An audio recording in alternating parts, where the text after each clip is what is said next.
I am so overwhelmed. So overwhelmed. Um, Life has really turned me inside out this time.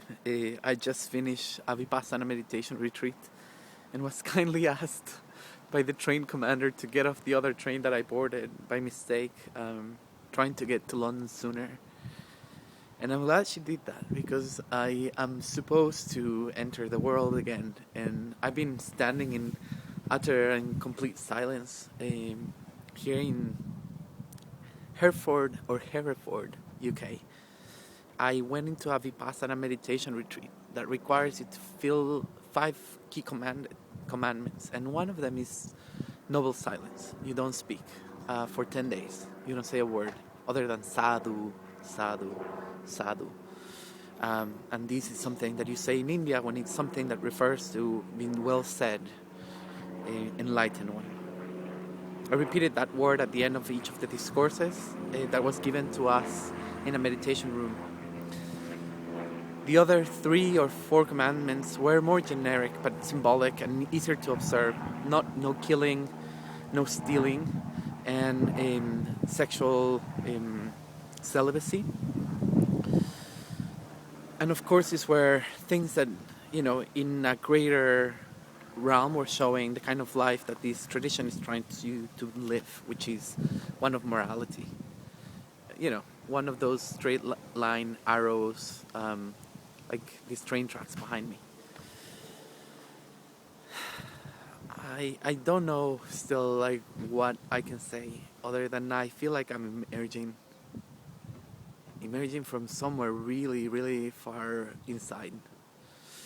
I had read Hermann Hesse years ago, and he said in the Myan that there's only one journey that human beings are supposed to walk, and that is the journey to oneself, the journey to inside.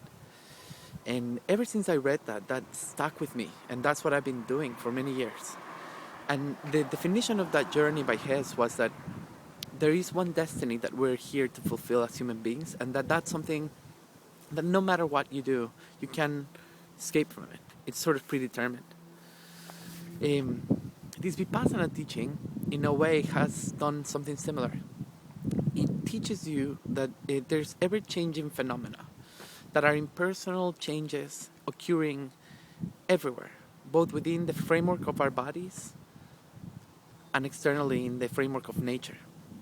And that these two frameworks, the body structure, the physical structure, and the mental structure, come together, and they're in complete flux.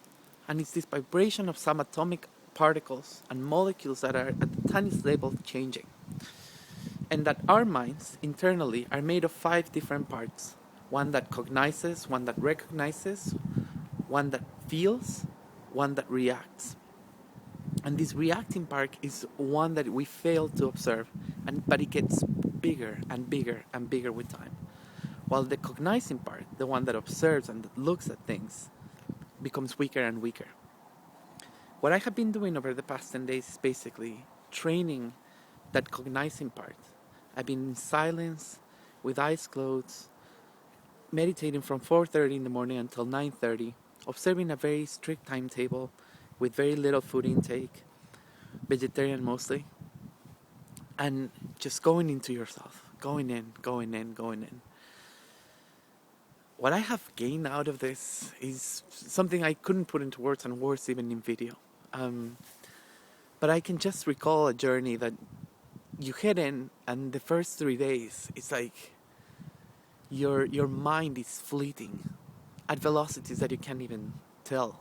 You just close your eyes, and a universe of rapidity, like a roller coaster, starts happening. And present and past, past and future thoughts start revealing to yourself.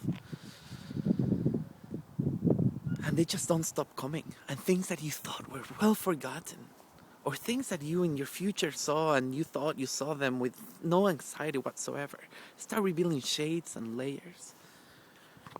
It is incredible how quickly the mind turns and how deep we hold these reactions.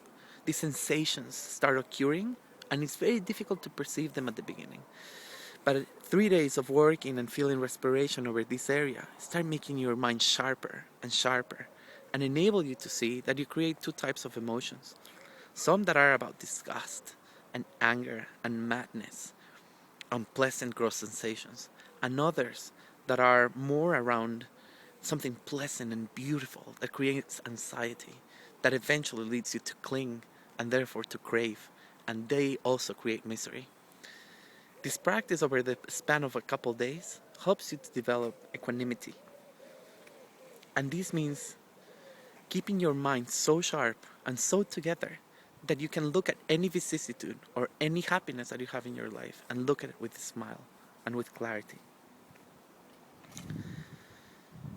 And there's this very powerful story that it was told to us in one of the discourses. And basically it's about a bird that has two wings. The first wing is powered by awareness, by having knowledge of the present moment as it is, reality as it is, not future thoughts of wishes that you want to have, no future visualizations of who you want to be, and no past victimized feelings of suppressed anger or suppressed hatred or things that others have done to you. No. Literally, awareness of the present moment, of you sitting in a cushion and breathing and sensing yourself within that present moment. And the second part of the wing is that equanimity, that ability to stay equanimous, to stay leveled, to stay tempered, to see things and to go through any pain or any pleasure with an equanimous mind, with a balanced mind. Because only by flying with this bird and with these two powerful forces that should come in equal quantities can you be free and peaceful. It is joyously great and incredibly powerful to just think of this. But nothing is simple. Nothing is easy about this teaching. It's all done by self-realization.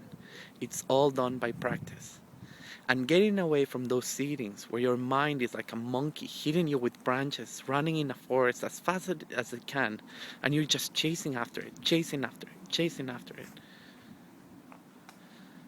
Nothing is accomplished until you are able to actually get a grasp of it yourself. And the path moves in many different directions. On day 4, I was suddenly sitting there and I felt like I went into trance. Suddenly my body was filled with all these emotions. Like an electric magnetic field that just grasped me. Every breath in, I felt a wave of electricity going up. Every breath out, and electricity going down and up and down for a minute. Until of course I realized I think I'm there. I think I've reached this perfect equanimity and I have reached and focused my mind and I achieved this anapana goal of mastery. And of course I developed clinging and craving and it went away. Then the process became one of holding a posture for 1 hour, sitting and breathing and just managing concentration once again for 3 days, not feeling that sensation again, and smiling to a leg that felt like it was broken just because it had fallen asleep, and waking up at 4:30 and understanding the chants of a Buddhist monk. So many things, so simple. Paid a single pound for this, not a single pound. And it's become something beyond an experience. It's become a tool, something to use on a day-to-day basis to reach this level of tranquility. And I feel like I am emerging from somewhere, like this train that is fastly approaching. That's how it feels. Like my skull has been run over by something so powerful with such a gift. The idea of this whole thing is that we understand nature as real as and objectively as possible. That you become enlightened because you become a being that observes its own mind just as it is. Just like that horn, just as it is. And I hope to get there. It takes work, but I feel it's a privilege to be there. Boom!